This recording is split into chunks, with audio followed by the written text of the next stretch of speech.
ser la fila de campaña. Yo puedo ser cualquiera de todas, depende de cómo tú me apodas. Pero no voy a ser la que pertenece, porque mi cuerpo me pertenece. Yo decido de mi tiempo, como quiero y donde quiero.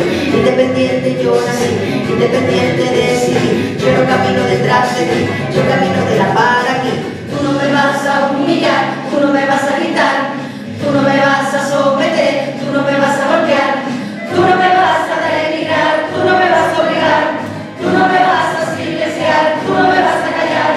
No sumisa ni obediente, mujer fuerte, instrumento, independiente y valiente. Rompe las cadenas de lo indiferente, no pasiva ni oprimida, mujer linda, agradecida, emancipada, la autonomía, antipatriarca y alegría.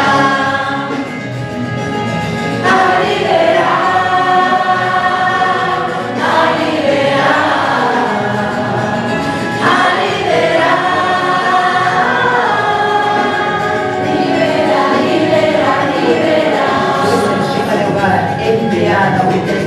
Yo puedo ser el protagonista de nuestra historia, la que agita a la gente en la comunidad, la que despierta la vecindad, la que canaliza la economía de su casa, de su familia.